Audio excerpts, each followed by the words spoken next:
आप सभी का स्वागत है हिंदी नॉवेल स्टोरी एक्सप्लेनर में। यहाँ पर हर एक स्टोरी आपको मैजिक, सिस्टम, रोमांस की एक जादुई सफर पे ले जाएगी।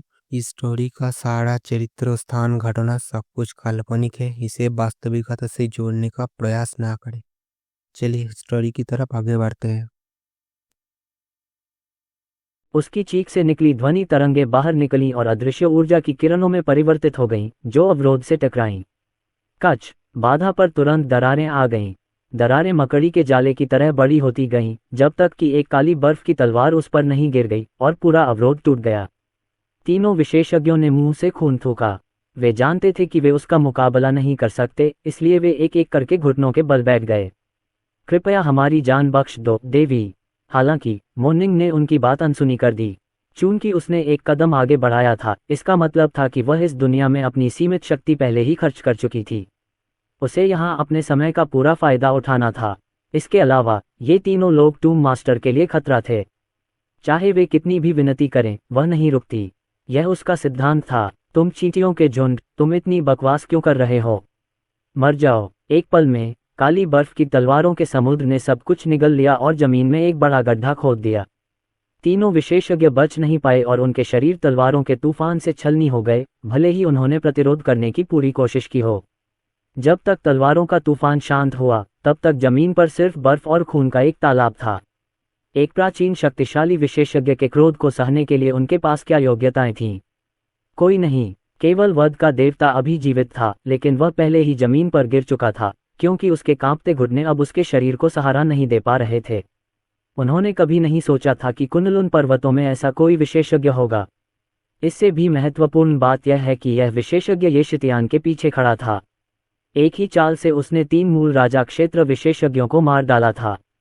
अब उसे क्या करना चाहिए था? उसने तो अपना सिर उठाने की भी हिम्मत नहीं की। अर्जुन का हाव भाव और भी अजीब था। वह जानता था कि मोर्निंग बहुत ताकतवर है, लेकिन फिर भी उसकी ताकत का प्रदर्शन उसे हैरान कर गया। क्या उसने यह नहीं कहा था कि इन 3 लोगों से निपटना बहुत कठिन था? उसने मूलतः उन्हें तुरंत मार डाला था। मोर्निंग ने अर्जुन के आश्चर्य को भांप लिया। वह धीरे से नीचे उतरी और अर्जुन के पास खड़ी हो गई। मुझे पता है कि तुम क्यों हैरान हो।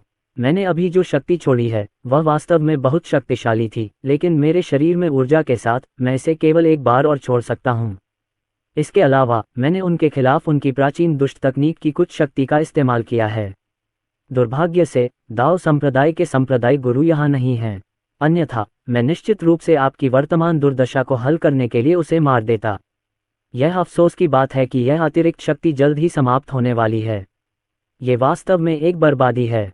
ये सुनकर अर्जुन ने अपने आसपास देखा और पाया कि प्राचीन दुष्ट तकनीक की बाधा पूरी तरह से गायब हो गई थी। इसकी शक्ति का उपयोग मोर्निंग ने किया होगा। आखिरकार मोर्निंग की काया खास थी। 10 महान आपदा कायाओं में से एक, 1000 चरम शीत काया की मेजबान के रूप में वह दूसरों की शक्ति का एक हिस्सा अपने लिए अवशोषित और उपयोग कर सकती थी। मकबरा मास्टर, अभी भी एक कचरा बचा हुआ है। क्या आपको उससे निपटने के लिए मेरी जरूरत है? मोर्निंग ने पूछा। तभी अर्जुन का ध्यान संहार के देवता की ओर गया। वह आगे बढ़ा और शीघ्र ही संहार के देवता के सामने पहुंच गया। जब वध के देवता ने अर्जुन को देखा तो उसे अपनी गरिमा की कोई परवाह नहीं रही। उसने जल्दी से प्रणाम किया और कहा, महाराज, ये सब इसलिए हुआ क्योंकि दाओ संप्रदाय के गुरु ने मुझे धमकी दी थी। मैं आप पर हमला बिल्कुल नहीं करना चाहता था। मेरी ताकत खराब नहीं है और मैं आपके लिए कुछ भी करने को तैयार हूँ। मैं आपके आसपास के लोगों की भी रक्षा कर सकता हूँ, महाराज। कृपया मुझे एक मौका दें। अगर मेरी मदद के लिए मोर्निंग नहीं होते तो क्या आप मुझे मौका देते? अर्जुन ने मुस्कुराते हुए जवाब दिया। हाँ, बिल्कुल, वध के देवता ने कांपती आवाज में झूठ बोला। अर्जुन ने नागभान सिकुड़ते हुए कहा, मैं तुम्हें एक मौका दूंगा। दाओ संप्रदाय के बारे में तुम जो कुछ भी जानते हो, मुझे सब बताओ। हाँ मिलॉर्ड, मैं तुम्हें सब कुछ बता दूंगा। दाओ संप्रदाय के सांप्रदायिक गुरु वर्तमान में घायल हैं और उनकी ताकत कम हो गई है। यही कारण है कि उन्होंने खुद कोई कार्रवाई नहीं की। इसके अलावा वह पिछले 1000 सालों से प्रतिभाशाली लोगों और आध्यात्मिक जड़ों वाले लोगों की भर्ती कर रहे हैं, जिसके बारे में आप शायद जानते हों। हालांकि ये पूरी तरह से कठपुतलियों को परिष्कृत करने के लिए था। वे 3 दाओ संप्रदाय विशेषज्ञ पहले बैच के हैं। अचानक, इससे पहले कि वध के देवता बोलना समाप्त कर पाते, उनकी भौहों के बीच एक मुहर प्रकट हुई। उसी समय उसकी आभा अस्त व्यस्त हो गई और उसका शरीर बड़ा और बड़ा होता गया। जाहिर है वह आत्मा विनाश करने जा रहा था। कब्र मास्टर, सावधान रहो। मोर्निंग ने अपना हाथ उठाया और वध के देवता और अर्जुन के बीच अचानक एक बर्फ की दीवार बन गई जिसने उन्हें अलग कर दिया। वध के देवता के चेहरे पर अनिच्छा की भावना थी और वह खूनी धुंध में बदल गया। वध की भूमि का शासक अब नहीं रहा। हालांकि अर्जुन को दाव संप्रदाय की योजनाओं का स्पष्ट रूप से पता था। कठपुतलियों का परिष्कार, प्रतिभाशाली लोगों की भर्ती करना वास्तव में वह मुखौटा था जिसका उपयोग संप्रदाय अपनी नापाक योजनाओं को छिपाने के लिए करता था। वह नहीं जानता था कि दाव संप्रदाय में ऐसे और कितने विशेषज्ञ थे, लेकिन किलर मास्टर ने अपनी मृत्यु से पहले जो शब्द कहे थे उससे उसे पता था कि ये तीनों केवल पहले बैच का हिस्सा थे। निश्चित रूप से और भी थे। इसके अलावा ताओ संप्रदाय के संप्रदाय गुरु ने 1000 साल से इसकी योजना बनाई थी। कोई नहीं जानता था कि वह कब हमला करेगा, न ही उसका लक्ष्य क्या होगा। दाओ संप्रदाय के मुख्य हॉल में दाओ संप्रदाय के संप्रदाय गुरु हरे रंग के जैद के एक टुकड़े पर पैर मोड़कर बैठते थे और लगातार उसमें ऊर्जा को अवशोषित करते रहते थे। उसके चेहरे पर कुछ पीड़ा थी क्योंकि प्राचीन दुष्ट मोहर के नष्ट होने के कारण उसे गंभीर चोट लगी थी। उसे जल्द से जल्द अपनी ताकत पुनः प्राप्त करनी थी। हालांकि इस छिपे हुए खतरे को हल होने में ज्यादा समय नहीं लगेगा। तपोवन आश्रम अरुण और दुवान हुआए अन को सुरक्षित नहीं रख पाएगा। वैसे भी जिन लोगों को वह मारना चाहता था वे कभी जीवित नहीं बचे थे। इसके अलावा उसने अपना तुरुप का पत्ता भी इस्तेमाल कर लिया था, इसलिए उसे विश्वास था कि यह योजना अचूक थी। जल्दी या बाद में दाओ संप्रदाय कुनलुन पर्वत में नंबर 1 संप्रदाय बन जाएगा। उस समय वह कुनलुन पर्वत का शासक होगा और सभी को उसके अधीन रहना होगा। जब हरे जैद की आधी शक्ति अवशोषित हो गई तो हवा में एक मजबूत कंपन फैल गया और संप्रदाय के गुरु के दानतियान में वास्तविक क्यूई अव्यवस्थित हो गई। उसकी कसकर बंद आंखें अचानक खुल गईं और उसकी पुतलियां सदमे और क्रोध से भर गईं। जिन 4 लोगों को उसने भेजा था वे पूरी तरह नष्ट हो गए। ये कैसे संभव हुआ? उन्हें अभी तक बेनकाब नहीं किया जाना चाहिए था, न ही उन्होंने तपोवन आश्रम पर हमला किया था। इस समय ऐसा कैसे हो सकता है? क्या उन्हें खोज लिया गया था? तपोवन आश्रम का ऐसा कौन सा विशेषज्ञ होगा जो इतने कम समय में 4 मूल राजा क्षेत्र विशेषज्ञों को मार सके? एक निराकार क्रोध उसके हृदय में भर गया। वह कौन है जो गुप्त रूप से मेरी योजनाओं में हस्तक्षेप कर रहा है? कौन है भाई? हॉल में भयानक दहाड़ गूंज उठी। जिस जेड पर वह बैठा था वह टूट गया, जिससे पूरा हॉल हिल गया। वह खड़ा हो गया, उसकी रक्तरंजित आंखें एक दिशा में घूर रही थीं। बिना किसी हिचकिचाहट के उसने मुंह में खून का सार थूक दिया और उसकी उंगलियों ने जल्दी से एक सील बना ली। जल्द ही उसने जो खून थूका वह काली धुंध में बदल गया। तुमने मुझे ऐसा करने के लिए मजबूर किया। आज मैं ये पता लगाने के लिए अपने रक्त सार का उपयोग करने में संकोच नहीं करूंगा कि इस सब के पीछे कौन है। दृश्य बदल गया। अर्जुन और मोनिंग जाने ही वाले थे कि मोनिंग को कुछ नजर आया। वह रुक गई और उस दिशा में देखने लगी जहां वध के देवता की मृत्यु हुई थी। मकबरा मास्टर, एक समस्या है। अर्जुन ने मोनिंग की निगाह का अनुसरण किया। उन्होंने पाया कि रक्त की धुंध जो कभी वध के देवता का शरीर थी वास्तव में हिल रही थी। वह हवा में तैर रहा था, उसका रंग लगातार बदल रहा था और गहरा होता जा रहा था। अचानक काली धुंध छा गई। काली धुंध घनीभूत होकर एक बूढ़े आदमी की आकृति में बदल गई जिसने ताओवादी पोशाक पहन रखी थी। दाओ संप्रदाय के संप्रदाय गुरु, मकबरे के मालिक, काली धुंध से एक प्राचीन बुरी तकनीक की आभा आ रही है। उस व्यक्ति ने शायद यहां आने के लिए इसका इस्तेमाल किया है। अगर यह प्राचीन काल में होता तो वे व्यक्तिगत रूप से उतरकर अपने दुश्मनों को नष्ट कर सकते थे। हालांकि आभा कहीं भी इतनी मजबूत नहीं है, इसलिए चिंता करने की कोई जरूरत नहीं है। काली धुंध से बनी आकृति अर्जुन को जलती हुई निगाह से देख रही थी। ये शितयान, ये वास्तव में तुम थे। तुमने वास्तव में मेरे दाओ संप्रदाय के एक सदस्य को मारने का साहस किया। क्या तुम सच में सोचते हो कि मैं तुम्हें छूने की हिम्मत नहीं करूंगा? अर्जुन ने कंधे उचका दिए। मोनिंग के आसपास होने से उसे डर नहीं लग रहा था। दाओ संप्रदाय के संप्रदाय गुरु, हो, मैंने अभी तक आपके साथ हिसाब भी नहीं चुकाया है, लेकिन आप खुद को मेरे दरवाजे पर पहुंचा चुके हैं। उस समय आपने नियम तोड़े थे और डुआन हुएन के डेंटियन को सील कर दिया था। अब आपने तपोवन आश्रम को छूने की हिम्मत की है। क्या आप जानते हैं कि आपको इसकी क्या कीमत चुकानी होगी? काली धुंध आगे बढ़ी और एक ठंडी जानलेवा आभा फैल गई। ये शितयान, डुआन हुएन के साथ तुम्हारा क्या रिश्ता है? तुम उसे क्यों बचा रही हो?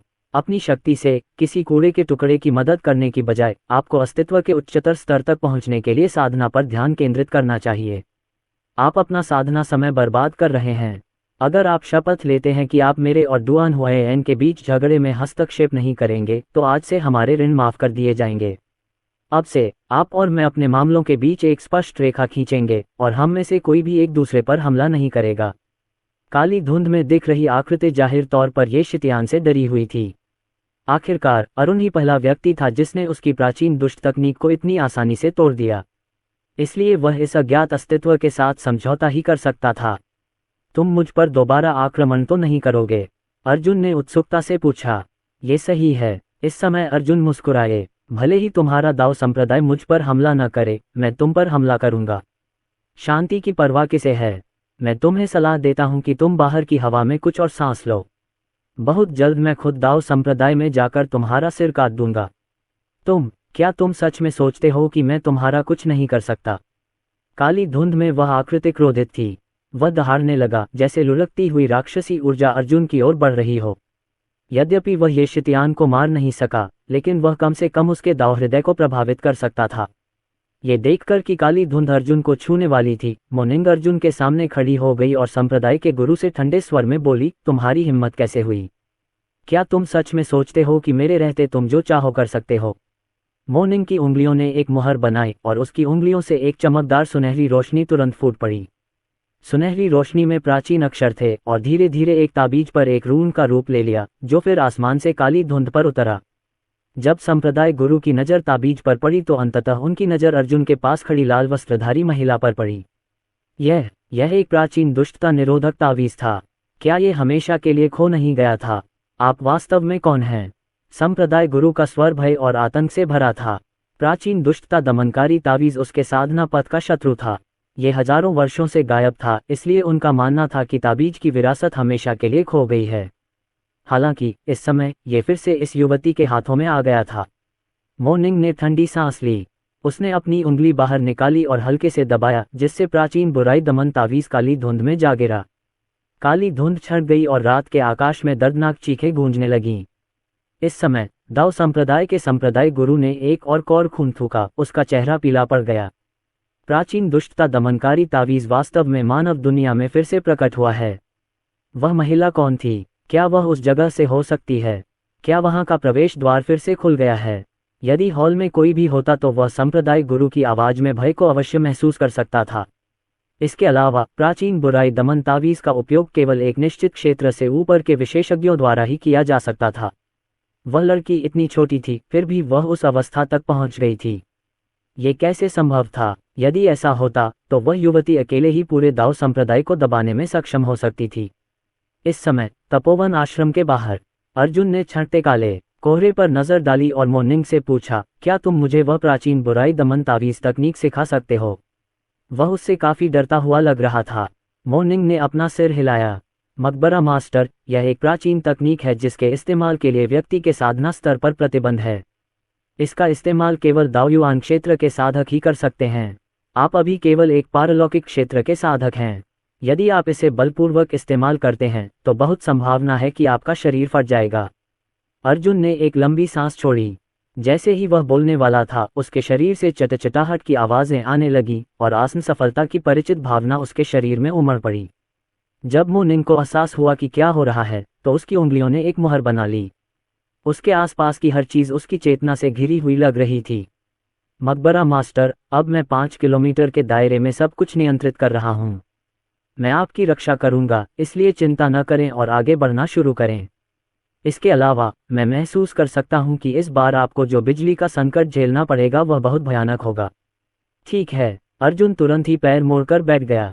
उसे पहले से ही एहसास हो गया था कि सफलता मिलने वाली है। गड़गड़ाहट सच्ची क्यूई 10,000 दौड़ते घोड़ों के समान थी और जैसे ही उसने 9 स्वर्ग रहस्यमय सूर्य तकनीक को उसकी सीमा तक प्रसारित किया, उसके दानतीयन से उत्सर्जित ऊर्जा ने अर्जुन के शरीर को गर्म कर दिया। ऐसा लग रहा था मानो मांस और हड्डी का हर टुकड़ा आग से जल रहा हो, जिससे अर्जुन का चेहरा भयंकर हो गया। उमड़ती ऊर्जा अपने साथ भयंकर दर्द भी ला रही थी। अब संत क्षेत्र, मैं आ रहा हूँ। यह विचार आते ही अर्जुन ने भयंकर गर्जना की और उसकी आभा प्रस्फुटित हो उठी। शक्तिशाली प्रघात तरंगें उठीं, जिससे तेज हवा के झोंके उत्पन्न हुए, जिन्होंने उसके चारों ओर की हवा में तबाही मचा दी। तेज हवा के बीच अर्जुन के कपड़े लहराने लगे। वह अब तूफान का केंद्र था। उसके डेंटियन में असीम ऊर्जा उमड़ पड़ी और लहरों के टकराने की आवाज़ सुनाई देने लगी। ऐसा लग रहा था कि उसका पूरा डेंटियन शक्तिशाली ऊर्जा के प्रभाव में फटने वाला है। मोर्निंग की आंखें जटिल भावनाओं से भर गईं जब उसने ये देखा। मकबरा मास्टर, चून की सभी को लगता है कि आप हमारी किस्मत बदलने की उम्मीद है, इसलिए मैं आपको अपनी थोड़ी शक्ति दूंगा। मेरा मुख्य शरीर मुक्त हो सकता है या नहीं, यह आप पर निर्भर करेगा। मोर्निंग ने अपनी उंगली अर्जुन की ओर उठाई और अर्जुन के शरीर में लाल ऊर्जा की धारा प्रवाहित हुई। इससे उसे किसी भी दुर्घटना को रोकने के लिए अपने मन की निरंतर रक्षा करने में मदद मिलेगी। इस समय अर्जुन बिना किसी बाधा के संत लोक में प्रवेश कर गया। हालांकि अब आकाश में बिजली चमकने लगी थी। मोर्निंग को आने वाली बिजली की विपत्ति का आभास हो गया और उसकी आंखों में गंभीरता की एक झलक दिखाई दी। वह अच्छी तरह जानती थी कि कब्र मालिक के लिए सबसे बड़ा खतरा दाओ संप्रदाय का संप्रदाय मालिक था। दोनों के बीच ताकत का अंतर बहुत अधिक था। उसके लिए कब्र मालिक से बहुत दूर रहना असंभव था, इसलिए उसके लिए दाओ संप्रदाय को नष्ट करने के लिए इस जगह को छोड़ना असंभव था। इसके अलावा वह कुनलुन पर्वत के मौजूदा संतुलन को यूं ही बिगाड़ नहीं सकती थी। अगर वह कोई कार्रवाई करना चाहती थी तो कब्र के मालिक को मौजूद रहना पड़ता था। उसके शरीर में समाहित प्राचीन दुष्ट तकनीक की शक्ति तेजी से खत्म हो रही थी। अगर वह इसके साथ कुछ नहीं करती तो यह वास्तव में व्यर्थ हो जाता। उसने बिजली की चमक पर नजर डाली और अचानक कुछ सोचा। कुछ सेकंड बाद उसने एक कदम आगे बढ़ाया और हवा की एक लहर उसके चारों ओर उमड़ पड़ी। उसका शरीर हवा में तैरने लगा और ऊपर उठता रहा। धीरे धीरे पूरी कुनलुन पर्वत श्रृंखला उसके पैरों के नीचे थी। वह पलटी और उसकी लाल पोशाक हवा में लहराने लगी। उसकी ठंडी निगाहें दूर किसी जगह की ओर चली गईं। ये दाओ संप्रदाय था। मकबरा मास्टर हमारे लिए बहुत महत्वपूर्ण है। भले ही मैं शेष प्राचीन शक्तिशाली विशेषज्ञों की तुलना में नहीं हूँ, लेकिन मैं कुनलुन पर्वतों में किसी भी चीज से निपटने के लिए पर्याप्त मजबूत हूँ। आज मैं सबको बता दूंगी कि टूम मास्टर को नाराज करने की क्या कीमत चुकानी पड़ेगी। मोर्निंग की उदासीन आवाज गूंजी जब उसने खुद से ये कहा। वह हवा में तैरने लगी, अपनी आंखें बंद कर लीं और अपनी आध्यात्मिक भावना को मुक्त कर दिया, जिसने लगभग संपूर्ण कुनलुन पर्वत को कवर कर लिया। उसकी हजारों अतिशीत काया भी उजागर हुई। कुनलुन पर्वत, जो पहले बहुत गर्म था, पर वास्तव में बर्फबारी शुरू हो गई और तापमान धीरे धीरे गिरने लगा। कुनलुन पर्वतों में हर कोई समझ सकता था कि कुछ गड़बड़ है। वे अपने साधना कक्षों और आवासों से बाहर निकल आए। यहाँ तक कि एकांत में रहने वाले कई लोगों ने भी अपनी आंखें खोली और बाहर जाकर देखने लगे कि क्या हो रहा है। जी परिवार के घर पर ईशा ने भी इस अजीबोगरीब घटना को महसूस किया था। वह आंगन में खड़ी थी और आसमान में गिरती बर्फ को गंभीरता से देख रही थी। एरा, जो पहले ही हुआक्सिया से लौट आई थी, ने उत्सुकता से ऊपर देखा। बहन, इस समय कुनलुन पहाड़ों में बर्फबारी क्यों हो रही है? ये किसी तरह हड्डियों को ठंडा कर देने वाली लगती है।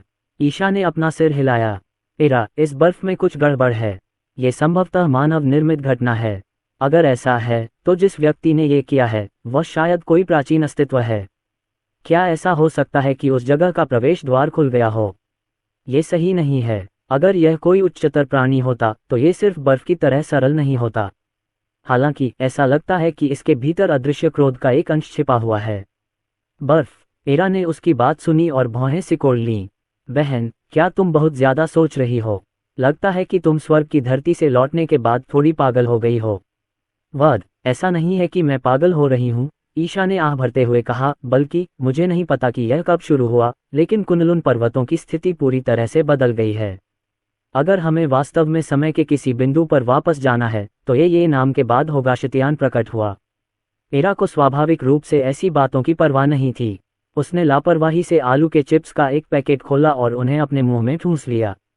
यद्यपि वह ये शतियान को ढूंढने में सफल नहीं हुई, लेकिन उसने हुआक्सिया की अपनी यात्रा से बहुत कुछ हासिल किया था। उसने ढेर सारे स्नैक्स जमा कर रखे थे जो उसके लिए खाने के लिए पर्याप्त होंगे। कुछ ही महीने। यदि उसके पास सीमित भंडारण स्थान न होता तो वह हुआक्सिया के कई सुपरमार्केट खाली कर देती। ईशा ने बेफिक्र एरा की तरफ देखा और सहजता से पूछा, वैसे तुमने हुआक्सिया की अपनी यात्रा के नतीजे मुझे नहीं बताए हैं? क्या हुआक्सिया में कोई भी ये शतियान के बारे में नहीं जानता था? तार्किक रूप से कहें तो वह पहली बार हुआक्सिया में ही दिखाई दिया था, इसलिए किसी को तो कुछ पता होना चाहिए। एरा ने अपना सिर हिलाया। अचानक उसे कुछ याद आया और उसकी आंखें चमक उठीं। बहन, हालांकि ये शतियान की कोई खबर नहीं है, लेकिन अर्जुन की खबर हुआक्सिया में हर जगह है। बहन, आपको ये स्वीकार करना होगा कि हमने वास्तव में अर्जुन को कमा का है। 1 साल से भी कम समय में उसने बहुत सारी महान उपलब्धियां हासिल की हैं। उसने मल्होत्रा परिवार को एक शीर्ष परिवार के रूप में स्थापित किया है और अनगिनत मार्शल आर्ट विशेषज्ञों द्वारा उसे युद्ध का अपराजित देवता कहा जाता है। तसक तसक तसक, मैं आपको बता दूं। एरा ने आलू के चिप्स नीचे रखे और अपने हाथों को आपस में रगड़ा। वह अपनी बहन को अर्जुन के बारे में सब कुछ बताने लगी जो हुआक्सिया में हुआ था। उसकी बात खत्म होने के बाद भी ईशा शांत रही। बहन, क्या तुम्हें उस बच्चे में कोई दिलचस्पी नहीं है? एरा ने उत्सुकता से सिर उठाया और पूछा, तुम्हारी तरफ से कोई प्रतिक्रिया क्यों नहीं हुई? ईशा ने उसकी ओर देखा और कहा, तो क्या हुआ अगर अर्जुन हुआक्सिया में शीर्ष विशेषज्ञ है? कुनलुन पर्वत और हुआक्सिया के बीच का अंतर स्वर्ग और पृथ्वी जैसा है। मैं अर्जुन की क्षमता के बारे में आशावादी हूँ, लेकिन सब कुछ इस आधार पर बना है कि वह समय से पहले नहीं मरेगा।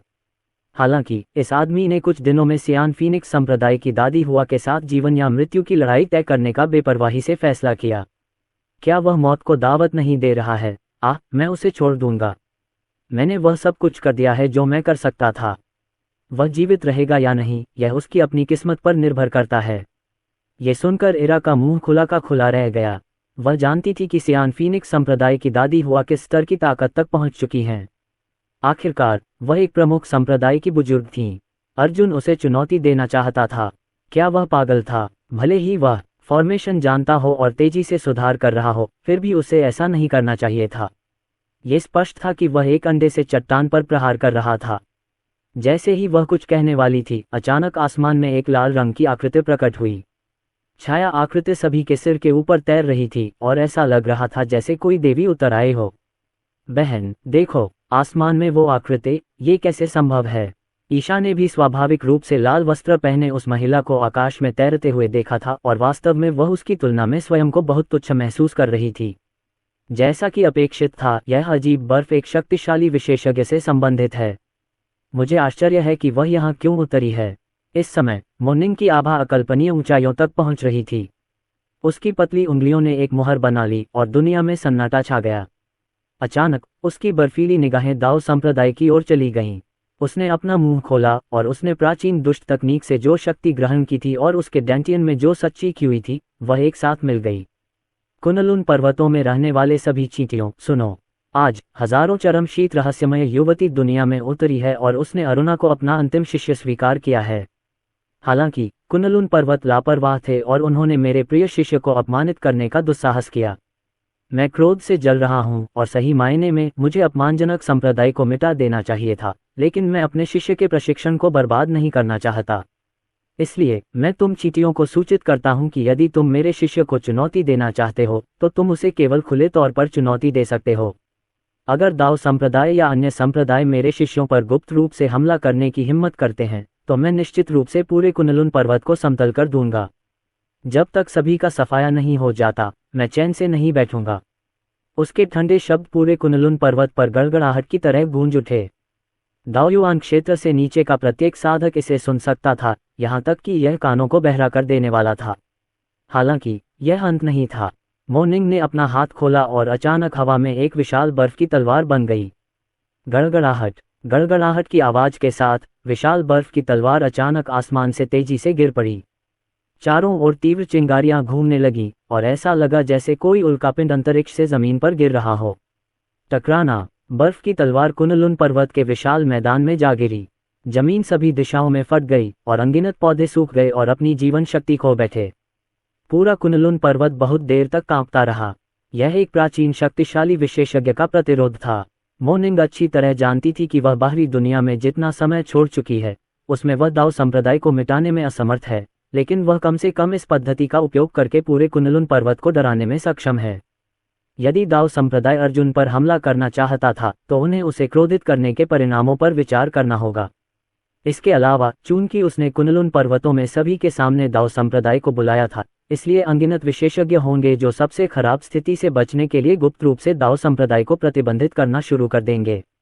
बेशक यह कोई दीर्घकालिक समाधान नहीं था।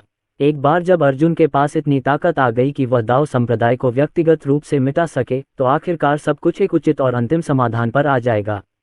आकृति गायब हो गई और बर्फ उसके साथ गायब हो गई। मोनिंग का शरीर धीरे धीरे नीचे उतरा और अर्जुन के पास जा गिरा। उसका चेहरा पीला पड़ गया था और शरीर बहुत कमजोर हो गया था। अर्जुन के लिए वह यही सर्वोत्तम कर सकती थी। कम से कम इससे अर्जुन को विकसित होने के लिए पर्याप्त समय मिल जाएगा। शायद जब अर्जुन शक्ति के उस स्तर पर पहुंच जाएगा तो वह संसार कब्रिस्तान के पीछे की सच्चाई को समझने के लिए योग्य हो जाएगा। आधे घंटे बाद कुनलुन पर्वत से अनगिनत विशेषज्ञ और विभिन्न संप्रदायों के संप्रदाय गुरु उस स्थान पर एकत्र हुए जहां विशाल बर्फ की तलवार गिरी थी। किसी ने यह उम्मीद नहीं की थी कि इस स्तर का एक विशेषज्ञ कुनलुन पर्वत पर उतरेगा और ऐसे धमकी भरे शब्द बोलेगा। उसने तो दाओ संप्रदाय को भी बुला लिया। उन्हें यह भी उम्मीद नहीं थी कि अरुण को इतने शक्तिशाली विशेषज्ञ ने अपना शिष्य बना लिया है। जब उसके पीछे इतना शक्तिशाली विशेषज्ञ हो तो ये शितियान को छूने की हिम्मत कौन कर सकता है। वहां उपस्थित अधिकांश लोग अच्छी तरह जानते थे कि दाओ संप्रदाय संभवतः बर्बाद हो चुका है तथा यह संप्रदाय संभवतः कुनलुन पर्वतों में एक बहिष्कृत समुदाय बन जाएगा। उस प्राचीन शक्तिशाली विशेषज्ञ का एक वाक्य कुनलुन पर्वतों में दाओ संप्रदाय की स्थिति को हमेशा के लिए बदलने के लिए पर्याप्त होगा। जल्द ही सत्यपथ संप्रदाय का कोई सहयोगी नहीं रहेगा तथा संभवतः अनगिनत विशेषज्ञों द्वारा उस पर लगातार नजर रखी जाएगी। आखिरकार अगर दाओ संप्रदाय ने अरुणिन पर गुप्त हमला किया तो पूरे कुनलुन पर्वत को इसकी कीमत चुकानी पड़ेगी। कुछ मिनट बाद ईशा और एरा भी दौड़कर आ गईं। उन दोनों ने देखा था कि 1000 मीटर लंबी बर्फ की तलवार आसमान से नीचे उतर रही थी और उनके दिलों में इससे अधिक आघात नहीं हो सकता था। इससे भी महत्वपूर्ण बात यह थी कि तलवार पर एक नाम अंकित था, येशिटियन। यह एक सुरक्षात्मक तलवार थी जिसे शक्तिशाली विशेषज्ञ ने कुनलुन पर्वत पर अरुण के लिए छोड़ा था। कम से कम जब तक बर्फ की तलवार कुनलुन पर्वत में थी तब तक कोई भी येशिटियन पर हमला करने की हिम्मत नहीं करेगा।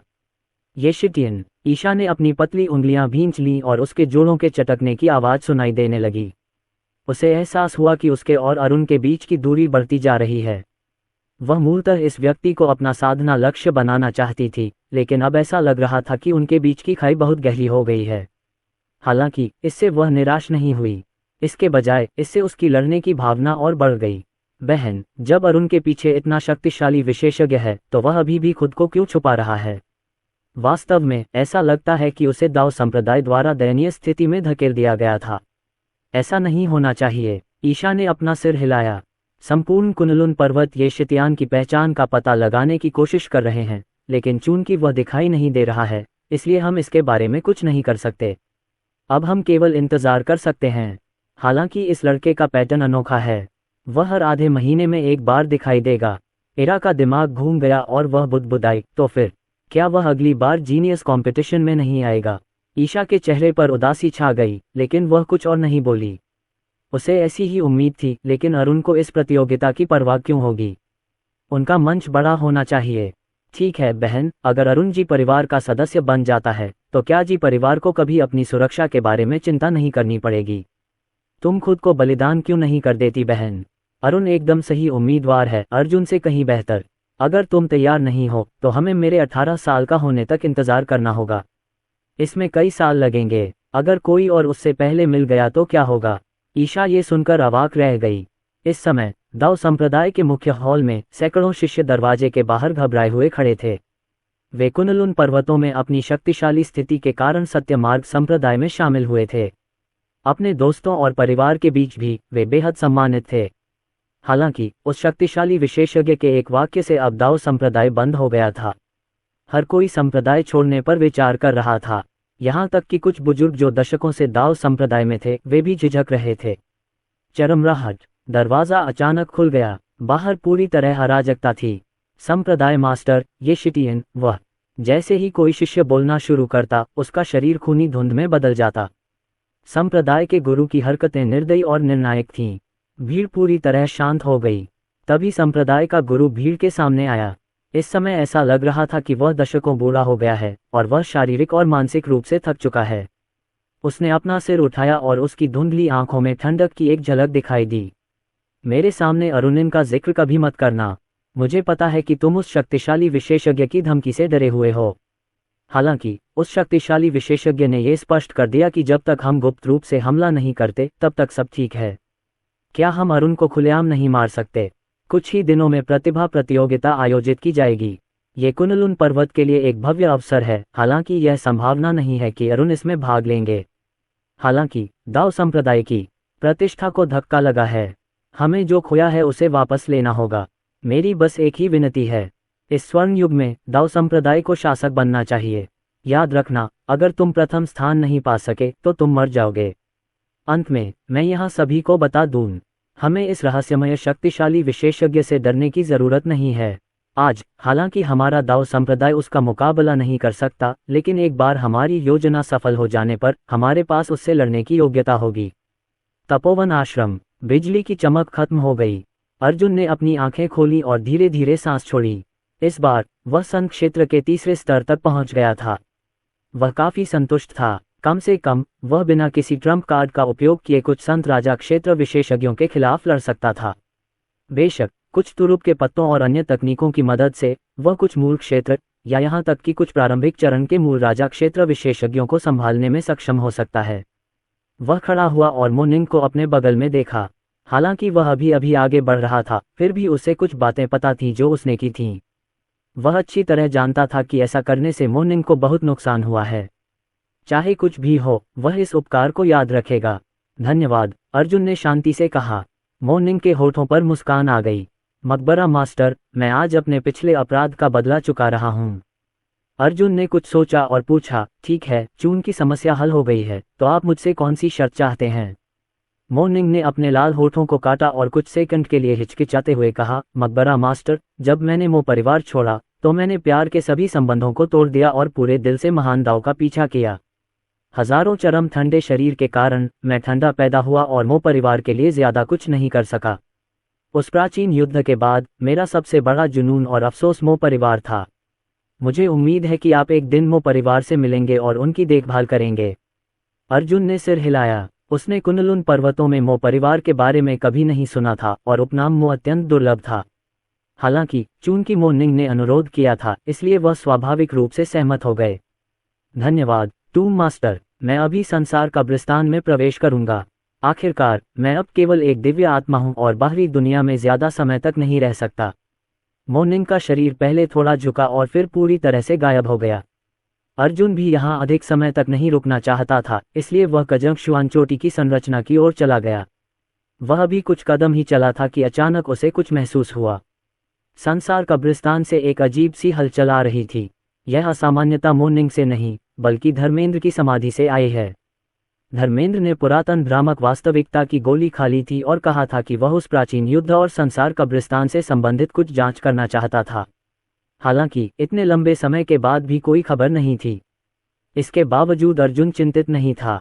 आखिरकार धर्मेंद्र एक प्राचीन शक्तिशाली विशेषज्ञ था और इसलिए कुनलुन पर्वत में हर चीज से निपटने के लिए पर्याप्त मजबूत था। हालांकि इस समय उन्हें एहसास हुआ कि चीजें इतनी सरल नहीं थीं। धर्मेंद्र की कब्र पर दरारें दिखाई देने लगीं, जो ये संकेत दे रही थीं कि उन्हें गंभीर चोटें आई थीं। अर्जुन जल्दी से संसार कब्रिस्तान में दाखिल हुआ और पाया कि मोनिंग और वैद्यनाथ दोनों पहले से ही वहां उसका इंतजार कर रहे थे। उन दोनों के चेहरे पर बदसूरत भाव थे। मास्टर जी, क्या हुआ? जब वैद्यनाथ ने अर्जुन को अंदर आते देखा तो आह भरकर बोले, कब्र का पत्थर टूट गया। धर्मेंद्र शायद बात को बहुत गहराई में ले गया और दुर्घटना का शिकार हो गया। अगर उस शक्ति को उसके अस्तित्व का पता चल गया तो वे इस जगह की भी जांच कर सकते हैं। शिष्य, यह मामला आपकी कल्पना से कहीं अधिक कष्टदायक है। क्या चीजें परेशानी वाली थीं? गुरुजी, ये कौन सा गुट है? ये पहली बार था जब अर्जुन ने कुछ ऐसा घटित होते देखा था जो संसार शमशान से इतनी स्पष्टता से संबंधित था। इससे पहले इन शक्तिशाली विशेषज्ञों ने हमेशा इसे छुपाया था, जैसे कि कुछ ऐसी चीजें थीं जिन्हें प्रकट नहीं किया जा सकता था या जिनके बारे में बात भी नहीं की जा सकती थी। चूंकि वह संसार कब्रिस्तान का मालिक था, इसलिए स्वाभाविक रूप से अंत में उसे हर चीज का सामना करना पड़ा। इसके अलावा धर्मेंद्र ने उनकी बहुत मदद की थी। हालांकि यह सिर्फ उनकी दिव्य आत्मा थी, लेकिन वह भी संसार कब्रिस्तान का हिस्सा थे। अगर वह मदद कर सकते तो जरूर करते। इसके अलावा धर्मेंद्र की किस्मत उसके साथ बंधी हुई थी। अगर धर्मेंद्र को कुछ हो गया तो वह निश्चित रूप से खतरे में पड़ जाएगा। वैद्यनाथ ने अर्जुन की ओर देखा और झिझक गए। शिष्य, कुछ बातें ऐसी हैं जो मैं तुम्हें सही समय आने पर स्वाभाविक रूप से बता दूंगा। अगर मैं तुम्हें अभी बताऊंगा तो इसका तुम्हारे दाव हृदय पर ही असर होगा और हो सकता है कि तुम्हारा मार्ग पूरी तरह बदल जाए। अब आपको बस इतना करना है कि अच्छी ट्रेनिंग करें और खुद को मजबूत बनाएं। किसी और चीज के बारे में सोचने की जरूरत नहीं है। मोर्निंग ने उसे समझाना चाहा, लेकिन वैद्यनाथ ने उसे देखा और उसने अपनी बात निगल ली। अर्जुन को अचानक सिर में दर्द होने लगा। उसने वैद्यनाथ की ओर देखते हुए गंभीरता से कहा, तो गुरुजी, क्या मुझे सीनियर धर्मेंद्र की बात को नज़रअंदाज करना होगा? वैद्यनाथ ने अपना सिर हिलाया। बेशक तुम्हें ऐसा करना ही होगा। एक बार जब उसके साथ कुछ हो जाएगा तो वे लोग किसी न किसी माध्यम से तुम्हारे अस्तित्व का पता लगा लेंगे। मैंने शुरू में सोचा था कि तुम दाओयुआन क्षेत्र में पहुंचने से पहले उन लोगों के साथ नहीं जुड़ेगे, लेकिन अब लगता है कि मैं बहुत भोला था। वैद्यनाथ ने हल्की सी आह भरी और अपने हाथ पीठ के पीछे रख लिए। उनके चेहरे पर काफी गंभीरता थी। उन्होंने कहा, धर्मेंद्र की दुर्घटना उनके लिए परेशानी का सबब बनेगी। सौभाग्य से धर्मेंद्र को केवल गंभीर चोटें आई हैं, अन्यथा पूरी कब्र टूट जाती। हमारे पास ज्यादा समय नहीं बचा है। इस बार मैं खुद जाऊंगा। शिष्य, मैंने शुरू में तुम्हें मेडिकल दाव सिखाना जारी रखने की योजना बनाई थी, लेकिन अब ऐसा लगता है कि यह असंभव है। मुझे अपनी बची हुई सारी ऊर्जा का उपयोग करना होगा। अपने भौतिक शरीर के साथ मैं धर्मेंद्र की थोड़ी मदद कर सकता हूँ।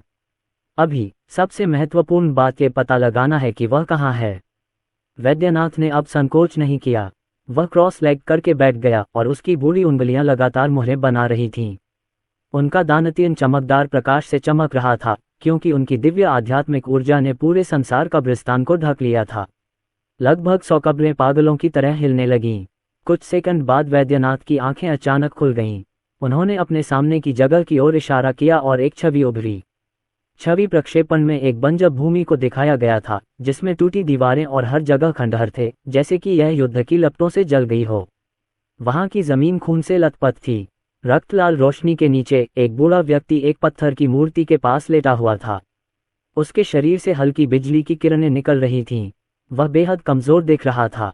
ये धर्मेंद्र था। इसके अलावा अर्जुन ने यह भी देखा कि टूटी हुई दीवार पर एक काले पत्थर की पट्टिका थी, जिसे तलवार से काटा गया था। पत्थर की पट्टिका पर कुछ शब्द लिखे थे। झेलेई संप्रदाय, मैं पुनर्जन्म के 9 चक्रों को तोड़ना चाहता हूँ। मैं स्वर्ग से प्रतिस्पर्धा करने की शपथ लेता हूँ। मैं अपना जीवन और मृत्यु स्वयं तय करूंगा और मैं असंख्य दुनियाओं में घूमने के लिए स्वतंत्र रहूंगा। बिजली को नियंत्रित करना, एक दिव्य जानवर में बदलना, हजारों क्लेश, सैकड़ों जन्मों की कठिनाई, जल्दबाजी की अनंतता, पलक झपकते ही। बिजली का शरीर, अमर आत्मा, एकमात्र व्यक्ति जो प्राचीन को हिला सकता है और वर्तमान को चमका सकता है। मैं हूँ झेनलेई का धर्मेंद्र संप्रदाय। ये थे धर्मेंद्र के पूर्व संप्रदाय के खंडहर। वैद्यनाथ ने छवि की ओर देखा और आह भरी। अपने हाथ को धीरे से हिलाते हुए छवि प्रक्षेपण गायब हो गया। फिर उसने अर्जुन की ओर देखा और गंभीरता से कहा, अगर मैं गलत नहीं हूं तो उसकी जांच पूरी तरह से उजागर हो गई है। वह मूल रूप से संप्रदाय के क्षेत्र पर नजर रखना चाहता था, लेकिन शायद उस बल के विशेषज्ञों द्वारा घात लगाकर हमला किया गया था। अब हमारे लिए केवल एक ही चीज फायदेमंद है कि उस बल द्वारा भेजे गए विशेषज्ञों का साधना स्तर अधिक नहीं है। धर्मेंद्र पहले ही सभी से निपट चुका है। हालांकि एक बार जब वह बल हमें खोज लेगा तो वे निश्चित रूप से वहां कहीं अधिक शक्तिशाली विशेषज्ञ भेजेंगे। उस समय धर्मेंद्र वास्तव में खतरे में होगा। मुझे धर्मेंद्र की मौत की चिंता नहीं है, लेकिन अब बहुत सारे मामले सुलझ चुके हैं। मुझे उन विशेषज्ञों के आने से पहले उसे बचाना होगा। अगर धर्मेंद्र को वे लोग ले जाते हैं या उनकी तकनीकों के जरिए उनके नियंत्रण में आ जाता है, तो मुझे इस दुनिया से उसके अस्तित्व को मिटाने का कोई तरीका निकालना होगा ताकि जानकारी लीक न हो जाए। शिष्य, मुझे तुरंत निकलना है। इस यात्रा में कम से कम 3 दिन लगेंगे। वैद्यनाथ की आवाज में तत्परता थी। जाहिर है यह मामला बहुत गंभीर था। इस समय मोर्निंग बोले, वरिष्ठ लिन, मुझे नहीं लगता कि यह उचित है। आप संभवतः इस समस्या को हल कर सकते हैं, लेकिन यह मत भूलिए कि अर्जुन संसार कब्रिस्तान का स्वामी है और उसकी रक्षा करने की जिम्मेदारी उसी की है। यदि अर्जुन संसार शमशान की रक्षा नहीं कर सकता तो इसका मतलब है कि वह समाधि स्वामी बनने के योग्य नहीं है। वैद्यनाथ स्तब्ध रह गए और उनकी आंखों में झिझक के भाव दिखाई दिए। मोर्निंग सही थे। वे चाहते थे कि अर्जुन इस मामले से निपटे, लेकिन अगर यह सच में वह ताकत थी तो अर्जुन उन्हें रोक नहीं पाएगा और शायद अपनी पहचान भी उजागर कर दे। अर्जुन ने लिन कजंगक्सुआन की आंखों में झिझक देखी और जल्दी से कहा, गुरु, चाहे कुछ भी हो, कुछ ऐसी चीजें हैं जिनका मुझे सामना करना ही होगा। आपने कहा कि मैं वह व्यक्ति हूं जो हर किसी की किस्मत बदल सकता हूं।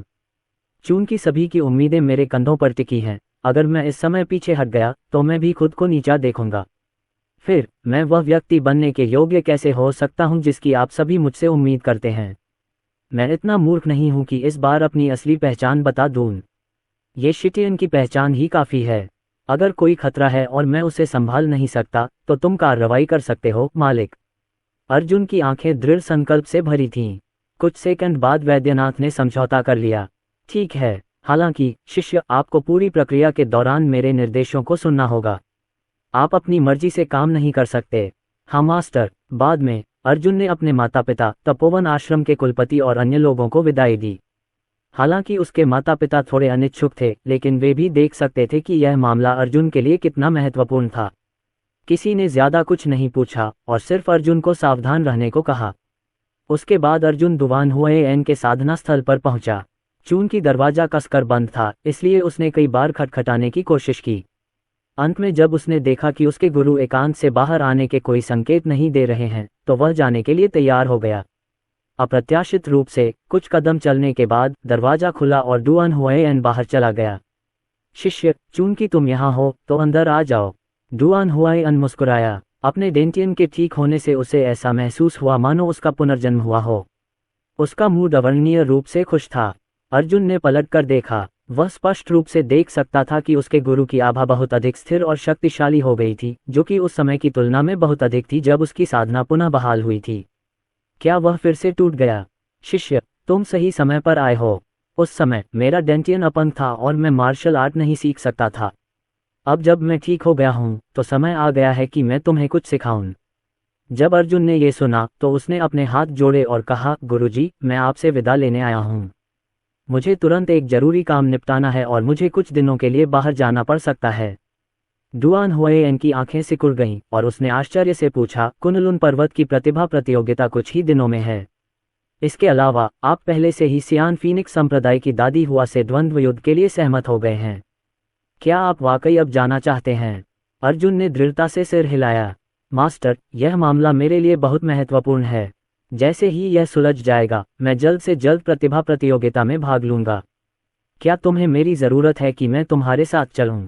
डुआन हुएन ने पूछा। अर्जुन ने उसे अस्वीकार कर दिया। मैं आपके विचार की सराहना करता हूं, गुरुजी, लेकिन मेरे साथ मेरा एक मित्र है। ऐसा नहीं होना चाहिए, इसमें कोई खतरा शामिल हो सकता है। हालांकि डुआन हुएन हैरान था। उसने आगे कुछ नहीं पूछा और बस ये कहा, चेन को रास्ते में सावधान रहने को कहा। डुआन हुएन को अलविदा कहने के बाद अर्जुन तपोवन आश्रम से चले गए। उन्होंने खुद के लिए एक सवारी लेने के लिए पहाड़ से नीचे उतरने की योजना बनाई थी, लेकिन उन्हें उम्मीद नहीं थी कि एक काली छाया उन पर हमला कर देगी। ये वध की भूमि से आया काला बाघ राजा था। अर्जुन की आंखें चमक उठीं। उसने ब्लैक टाइगर राजा के फर को सहलाया और पूछा, छोटे ब्लैक, क्या वेन बहनें सुरक्षित पहुंच गईं? काले बाघ राजा ने सिर हिलाया और अपना सिर नीचे करके अर्जुन के शरीर पर रगड़ने लगा। ठीक है, तो क्या तुम मेरे साथ किसी खतरनाक जगह पर चलने को तैयार हो? लिटिल ब्लैक ने दहाड़कर अपनी बात पुष्ट की। उसके शरीर से लाल रोशनी निकल रही थी, जिससे पता चल रहा था कि वह हत्या करने वाला है। फिर अर्जुन उसकी पीठ पर चढ़ गया और लिटिल ब्लैक के पिछले पैर ताकत के साथ आगे बढ़े और वह दूर भाग गया। अर्जुन को तेज हवा की आवाज सुनाई दी और वह तुरंत समझ गया कि काला बाघ आ गया है। किंग ने जब आखिरी बार इसे देखा था, तब से वह बहुत तेज हो गया था। क्या यह उन गोलियों के कारण हो सकता है? किसी भी हालत में यह एक अच्छी बात थी। शाम 7 बजे वे अभी भी झेनलेई संप्रदाय के खंडहरों से 1000 मीटर दूर थे जब काले बाघ राजा धीरे से रुक गया। उसने धीमी आवाज में दहाड़ लगाई, मानो वह उसे किसी बात की चेतावनी दे रहा हो। अर्जुन की आंखें सिकुड़ गईं जब वह ब्लैक टाइगर राजा की पीठ से कूद गया। वैद्यनाथ की आवाज कानों में पड़ी। शिष्य, आगे एक दल है, लेकिन अभी यहाँ किसी का कोई पता नहीं है। फिर भी हमें अभी भी आगे बढ़ना है। ध्यान से। अर्जुन आगे बढ़ा और 10 कदम चलने के बाद ही रुका। उसने ये शितियान का मुखौटा पहना और अपने हाथ से संरचना की बाहरी परत को छुआ। ये वास्तव में पागल 1000 जहरों का समूह है। जो कोई भी बिना अनुमति के प्रवेश करेगा, उस पर 1000 जहरों का हमला होगा और या तो वह मर जाएगा या जीवन भर के लिए अपंग हो जाएगा। बिना किसी हिचकिचाहट के अर्जुन ने रक्त की एक बूंद निकाली, जो उस संरचना में जा गिरी। जब वह संरचना के संपर्क में आए तो सुनहरी लहरें उभर आईं। उसी समय उनका जीवन रून प्रकट हुआ। बिजली की ऊर्जा की एक अंतहीन मात्रा ने खुद को संरचना से जोड़ लिया, जिससे चटकने और चटकने की आवाजें पैदा हुईं। उसका जीवन रून बहुत खास था और कई चीजों को खा सकता था। इस प्रकार ये क्रैश्ड 1000 पॉइजन फॉर्मेशन में इस्तेमाल किए जाने वाले हजारों जहरों को स्वाभाविक रूप से अवशोषित कर सकता था। जल्द ही संरचना की सतह पर सुनहरी लहरें गायब हो गईं। जब ऐसा हुआ तो अर्जुन ने ड्रैगन स्लेयर हेवन तलवार को बाहर निकाला और एक वार किया, जिससे तुरंत उसके अंदर कदम रखने के लिए एक बड़ा अंतर बन गया। जैसे ही अर्जुन अंदर दाखिल हुआ, खून की बदबू ने उसे घेर लिया। जमीन पर हजारों लाशें पड़ी थीं। वह नहीं जानते थे कि धर्मेंद्र ने यहाँ क्या अनुभव किया था, लेकिन उन्होंने जो देखा वह ये सिद्ध करने के लिए पर्याप्त था कि यहाँ एक महान युद्ध हुआ था। रक्त ड्रैगन ने इस जगह पर रक्त की आभा और ऊर्जा को महसूस किया और तुरंत अपने शरीर से बाहर निकलकर उसे अवशोषित करने के लिए संरचना के शीर्ष पर उड़ गया। जल्द ही उसके शरीर में रक्त ऊर्जा की एक अंतहीन मात्रा उमड़ पड़ी। अर्जुन ने इसे अनदेखा किया और इसके बजाय अपने आध्यात्मिक ज्ञान को अपने आसपास के वातावरण को साफ करने के लिए इस्तेमाल किया। कुछ ही क्षणों बाद उसे कुछ पता चला और वह तेजी से एक निश्चित दिशा में भाग गया। धर्मेंद्र 100 मीटर दक्षिण में था। उसके शरीर से मुश्किल से ही कोई जीवन शक्ति निकल रही थी और संसार कब्रिस्तान में उसकी कब्र का पत्थर धीरे धीरे धुंधला हो गया था। मालिक, अर्जुन धर्मेंद्र के पास पहुंचे और उसे उठाने में मदद की। इस समय दुवान ने कहा, लेइरेन का शरीर घावों से भरा हुआ था। अर्जुन इस बात से क्रोधित था कि उसके गुरु का भौतिक शरीर, जो अस्थायी रूप से उसकी दिव्य आत्मा से संघनित हुआ था, इस तरह से घायल हो गया था। उसकी छाती में खून से सना एक छेद था और शरीर पर तलवारों के हजारों निशान थे। ये देखना असहनीय था। यद्यपि उसने मेडिकल दाव का अध्ययन किया था, परंतु अपने गुरु की स्थिति को देखते हुए उसे समझ नहीं आया कि शुरुआत कैसे करें। मैं कर देता हूँ। अर्जुन के पास तुरंत एक आकृति प्रकट हुई। वह वैद्यनाथ था। उसे संसार कब्रिस्तान नहीं छोड़ना चाहिए था, लेकिन इस समय उसे इसकी कोई परवाह नहीं थी। वैद्यनाथ ने अपनी आंखें बंद कर लीं और अपनी उंगलियां भींच लीं। अचानक उनके हाथ में 10 सुइयां उभर आईं। शिष्य, चूंकि मैं ये कर रहा हूँ, इसलिए मैं तुम्हें एक ऐसा मंत्र सिखाऊंगा जिसमें परिवर्तन प्राप्त करने के लिए मृत्यु का उपयोग किया जाता है। ध्यान से देखो और इसे याद करो। ऐसा कहते ही वैद्यनाथ के हाथों में मौजूद सुइयां चमकदार रोशनी के साथ फूट पड़ी और एक साथ बाहर निकल गईं। स्वर्गीय दाव का उपयोग करके सभी जीवित चीजों को खाओ और दिव्य दाव का उपयोग करके सभी जीवित प्राणियों को बचाओ। आत्मा की खोज करने वाली 10 आत्मा सुइयां उतरो। 10 सुइयों को धर्मेंद्र के शरीर के विभिन्न भागों पर निशाना बनाया गया और एक आत्मा खोज संरचना बनाई गई। एक पल में ही आसपास की सारी आध्यात्मिक ऊर्जा धर्मेंद्र के जख्मी शरीर में समा गई। उसका पीला चेहरा धीरे धीरे लाल हो गया। शिष्य, आपके पास 2 और पुरातन भ्रामक वास्तविकता गोलियां होनी चाहिए, है ना? हाँ। अर्जुन ने गोलियां निकाली और सीधे धर्मेंद्र को खिला दी। धर्मेंद्र के शरीर के चारों ओर बिजली की ऊर्जा जल्द ही मजबूत हो गई। अचानक धर्मेंद्र ने अपनी आंखें खोलीं। उसकी आंखों में बिजली सी चमक उठी और उसके चेहरे पर एक क्रूर भाव उभर आया। जब उसने अर्जुन को अपने सामने आते देखा तो वह आश्चर्यचकित हो गया। शिष्य, तुम यहाँ क्यों हो? तभी उनकी नज़र वैद्यनाथ पर पड़ी। तुम क्यों आए? धर्मेंद्र के चेहरे का भाव एकदम बदल गया। ये जगह एक जाल है। मैंने सभी को मार डाला, लेकिन अगर मैं गलत नहीं हूँ तो उन लोगों ने पहले ही प्राचीन युद्ध के विशेषज्ञों की दिव्य आत्माओं के अवशेष खोज लिए हैं। अगर वे इस जानकारी की पुष्टि करते हैं तो यह मामला निश्चित रूप से और भी जटिल हो जाएगा। मैंने मूल रूप से अपनी दिव्य आत्मा को पूरी तरह से नष्ट करने और इसे दुनिया में फैलाने की योजना बनाई थी। अब तुम यहाँ क्यों हो? वैद्यनाथ ने अपना आध्यात्मिक भाव प्रकट करते हुए धर्मेंद्र से पूछा, क्या तुम उन प्राचीन काल के लोगों की बात कर रहे हो? धर्मेंद्र ने अपना सिर हिलाया। अगर यह वास्तव में लोगों का वह समूह होता तो शायद मैं आपसे बात करने के लिए जीवित नहीं होता। हालांकि ये लोग भी उन प्राचीन लोगों से संबंधित हैं। वे जो तावीज़ और आध्यात्मिक कलाकृतियां इस्तेमाल कर रहे थे वे सभी प्राचीन काल की थीं। अन्यथा मैं इस दयनीय स्थिति में नहीं पहुंचता। चलो पहले इस बारे में बात नहीं करते, हम तुरंत चले जाएंगे। वैद्यनाथ ने सिर हिलाया और संसार कब्रिस्तान में प्रवेश कर गए।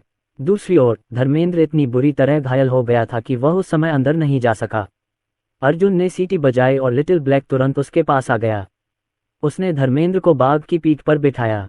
फिर जैसे ही अर्जुन लिटिल ब्लैक पर सवार होकर धर्मेंद्र के साथ जाने वाला था, अचानक काले बादल उस क्षेत्र पर छा गए और धरती कांपने लगी।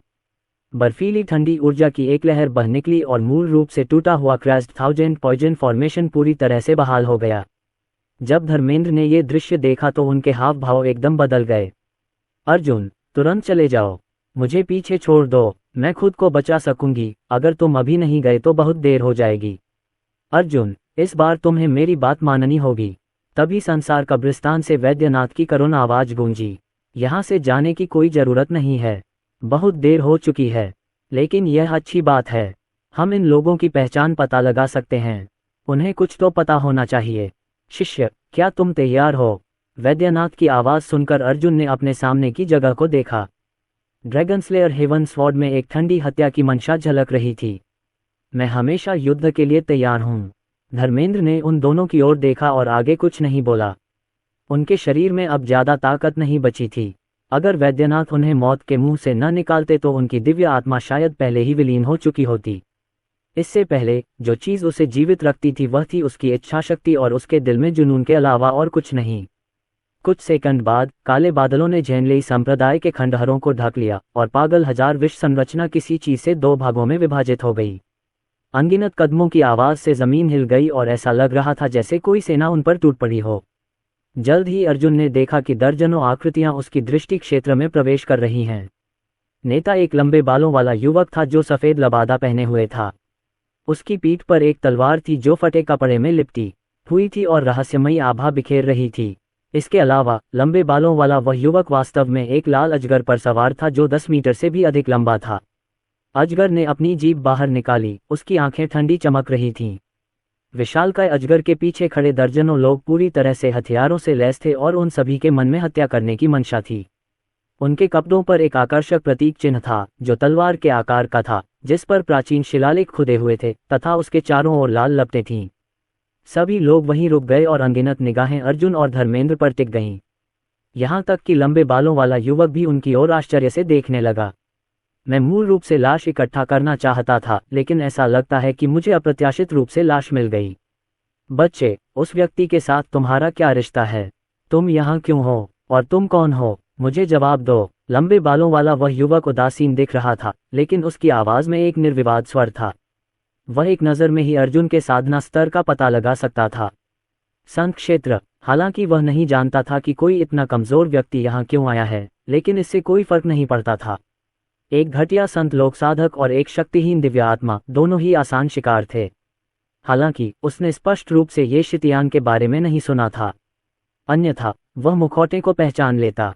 अर्जुन घोड़े से उतरा और शांति से बोला, छोटे ब्लैक, उसकी देखभाल करने में मेरी मदद करो। लिटिल ब्लैक ने सिर हिलाया और थोड़ा पीछे हट गया। यद्यपि वह इन शत्रुओं से सावधान था, फिर भी यदि अर्जुन चाहता तो वह बिना किसी हिचकिचाहट के कार्यवाही करता। अर्जुन ने अजगर पर बैठे लंबे बालों वाले युवक को देखा और ठंडे स्वर में कहा, मैं कौन हूँ यह महत्वपूर्ण नहीं है। मैं ये जानने के लिए उत्सुक हूँ कि तुम यहाँ क्यों हो। क्या ये हो सकता है कि तुम ही हो जिसने उसे घायल किया है?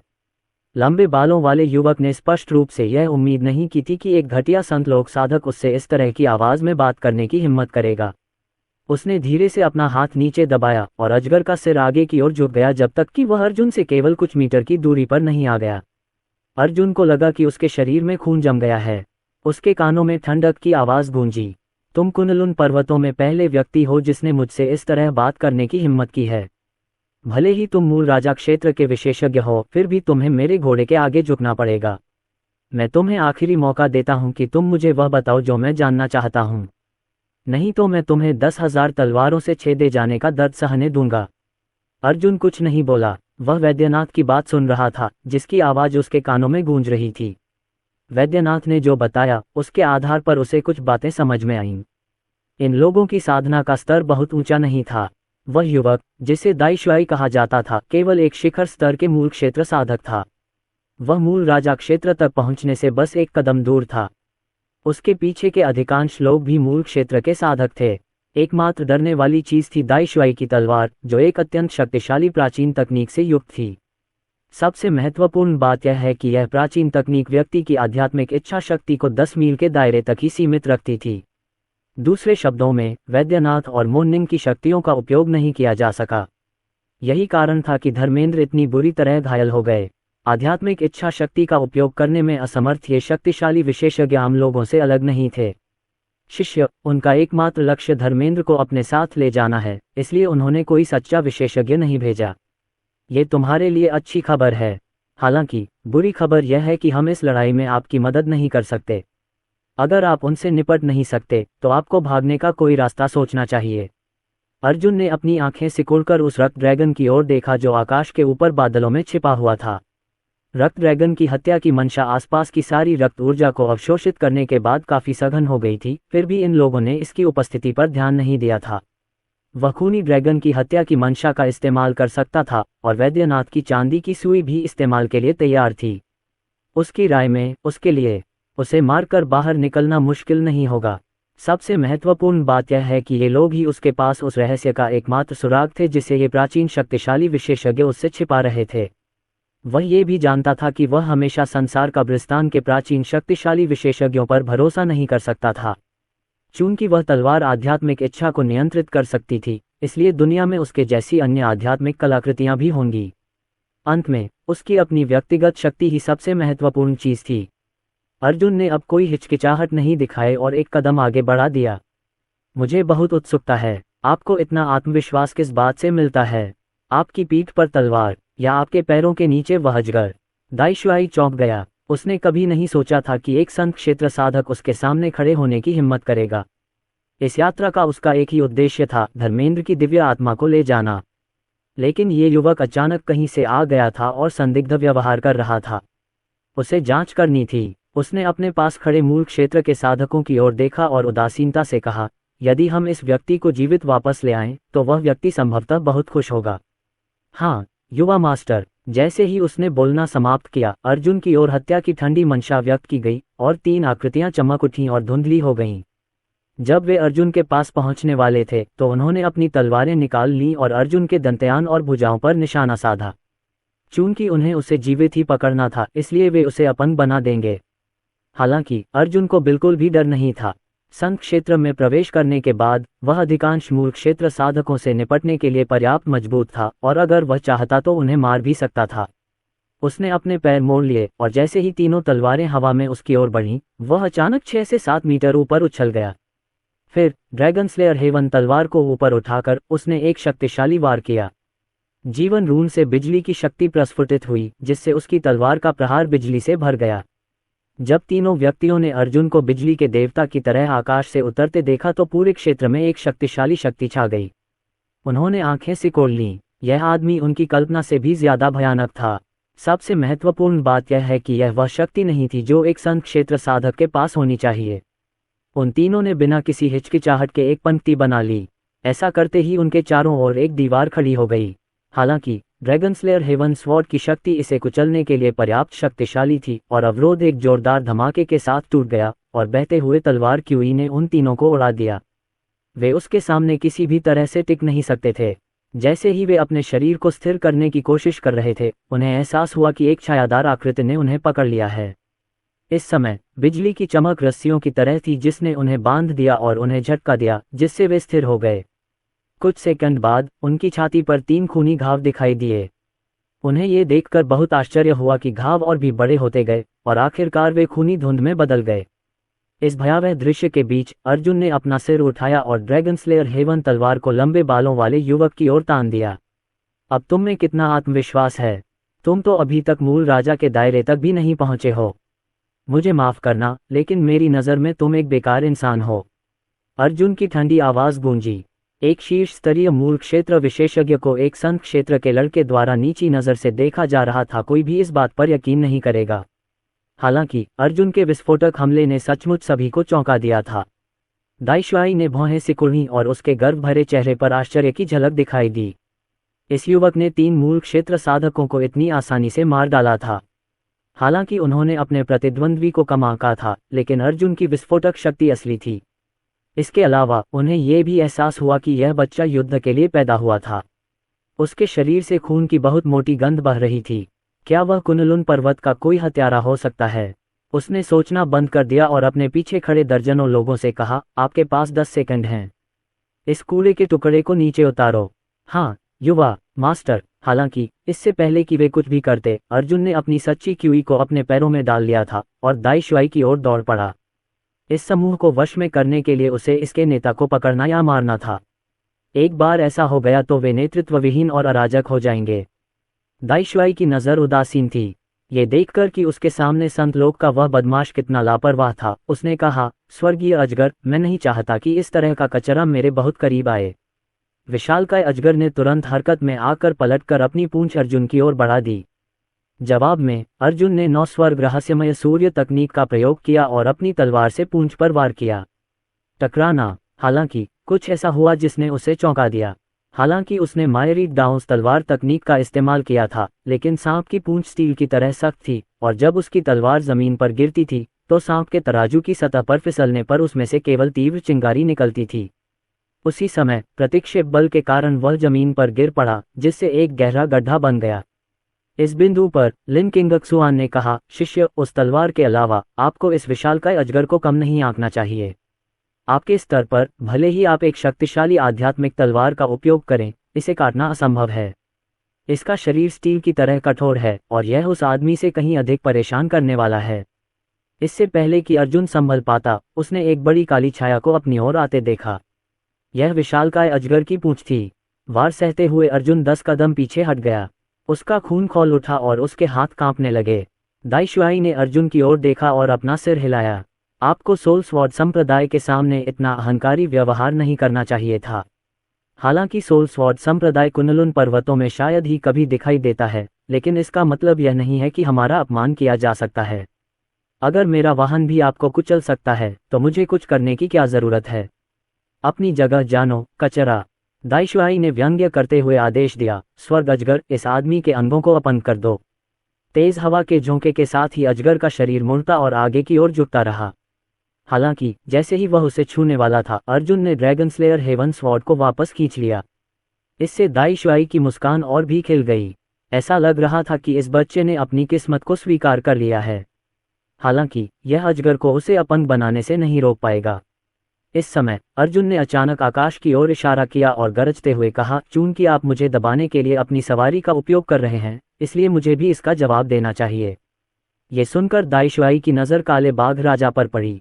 उसकी मुस्कान और भी ठंडी होती गई। काले बाघ राजा की आभा कमजोर नहीं थी, लेकिन इसकी तुलना स्वर्गीय अजगर से नहीं की जा सकती थी। ये तो एक खूंखार बाघ है, फिर भी तुम इसे मेरे स्वर्गीय अजगर के साथ प्रतिस्पर्धा करने की हिम्मत कैसे करोगे? तुम अपने आप को बहुत ज्यादा आंक रहे हो। हालांकि जैसे ही उसने बोलना समाप्त किया, आकाश से एक ड्रैगन की दहाड़ सुनाई दी। यह इतनी तेज थी कि पूरी दुनिया कांप उठी। ऐसा लग रहा था जैसे सभी के कान के पर्दे फट जाएंगे। यहाँ तक कि विशालकाय अजगर भी अचानक रुक गया। उसकी खूनी आंखों में डर की झलक दिखाई दी। आखिरकार सांपों को ड्रैगन की अधीनस्थ प्रजाति माना जाता था और इस प्रकार स्वर्गीय अजगर की रक्तरेखा को दबाया जा रहा था। दाइशुआई को लगा कि कुछ गड़बड़ है। उसने अचानक अपना सिर उठाया और तुरंत एक विशाल छाया को गरजते बादलों से तेजी से उतरते देखा। उसे यह जानकर आश्चर्य हुआ कि यह वास्तव में एक दिव्य ड्रैगन था। यह कोई भ्रम नहीं था, बल्कि एक वास्तविक ड्रैगन था।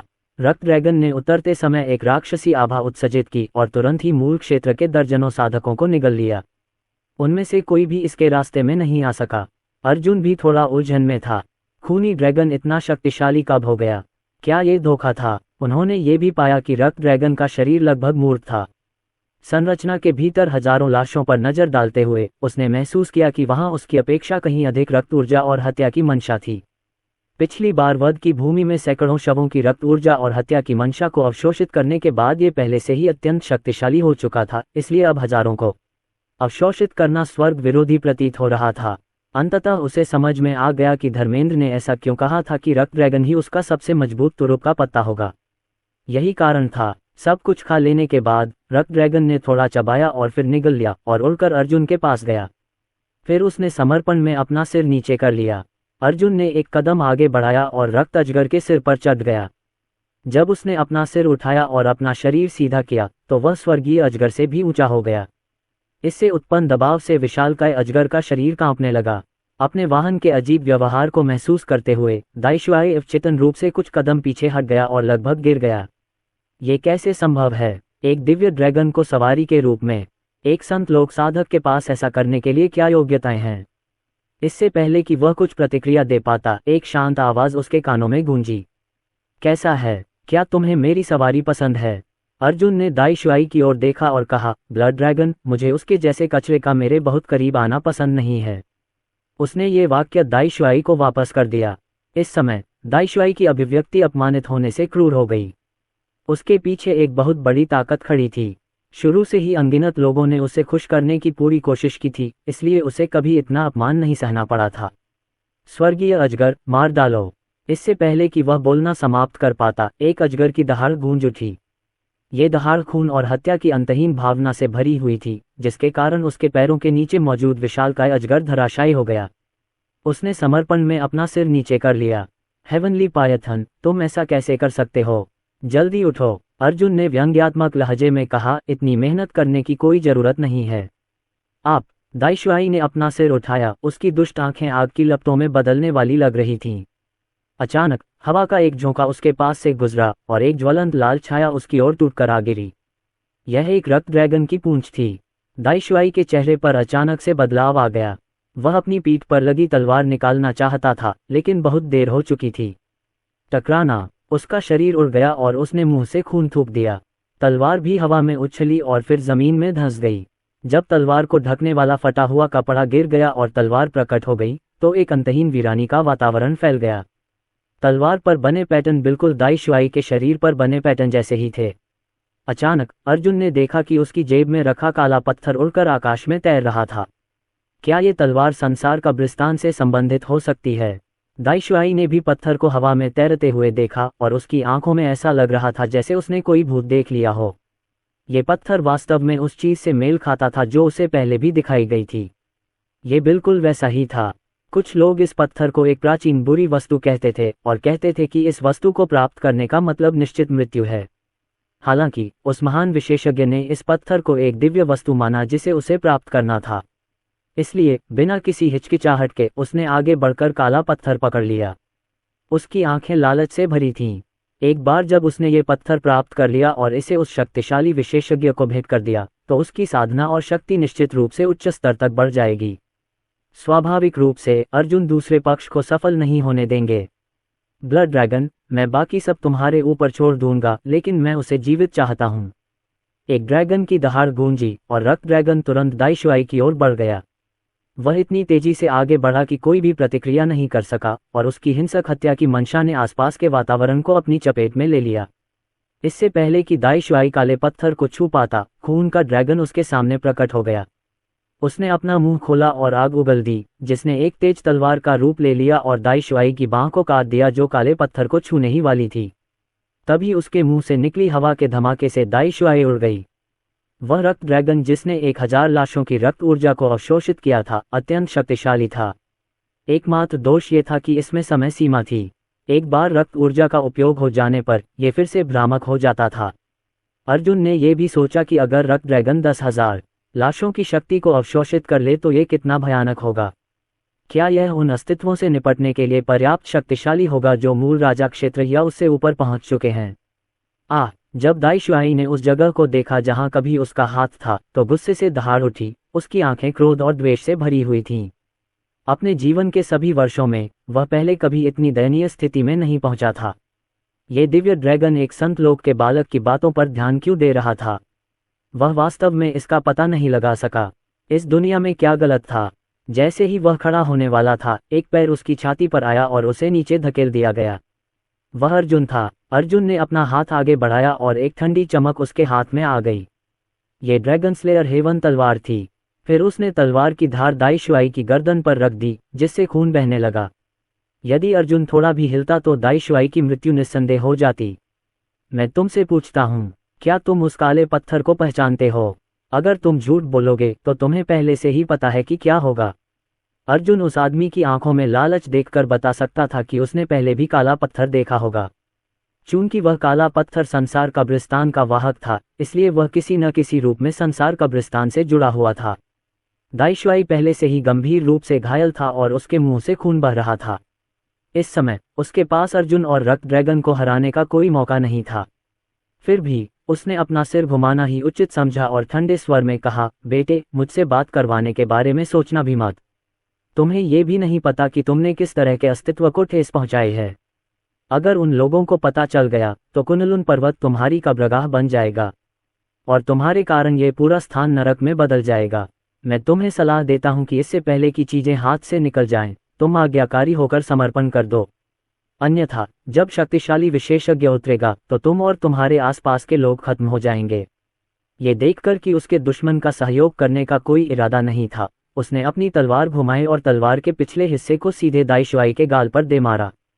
पा आवाज बहुत तेज और स्पष्ट सुनाई दी, यहाँ तक कि उसका चेहरा भी विकृत हो गया। मेरे धैर्य की परीक्षा मत लो। अगर तुमने बात करना शुरू नहीं किया तो मैं तुम्हें अंतहीन पीड़ा पहुंचाऊंगा, अर्जुन ने उसे धमकी दी। अगर इस व्यक्ति का साधना स्तर उससे कम होता तो वह अपनी यादों को खंगालने के लिए एक गुप्त तकनीक का इस्तेमाल करता। हालांकि इस मामले में यह कोई विकल्प नहीं था, इसलिए स्वाभाविक रूप से इस व्यक्ति से पूछताछ करना अधिक कष्टकारी था। दाईशुआई ने बिना किसी गुस्से के अपने बचे हुए हाथ से उसके गाल को छुआ। वह दुष्टता से मुस्कुराया, मैं दर्द में ही पुनर्जन्म ले चुका हूं। तुम मेरा क्या कर सकते हो? अर्जुन अब इस आदमी पर अपनी सांसें बर्बाद नहीं करना चाहता था। उसके हाथ में तुरंत 1 दर्जन चांदी की सुइयां आ गईं। उसने उनमें अमर ज्वालाओं की शक्ति भर दी और फिर उन्हें दाईशुआई के शरीर में मार दिया। ज्वाला से भरी सुइयां दाईशुआई के शरीर में घुस गईं और उसने तुरंत महसूस किया कि उसका पूरा शरीर गर्म हो गया है, मानो उसे आग के गोले ने निगल लिया हो। उसके आंतरिक अंगों में आग की लपटें भड़क उठीं और ऐसा महसूस हुआ मानो उसे अंदर से बाहर तक जिंदा जलाया जा रहा हो। ये बहुत दर्दनाक था। तुमने मेरे साथ क्या किया? दाईशुआई गुस्से से दहाड़ी। अर्जुन ने शांति से अपनी जेब से सिगरेट निकाली।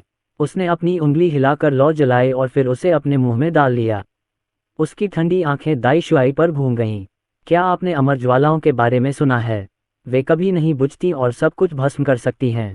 संयोग से यह एक अच्छा यातना उपकरण भी है।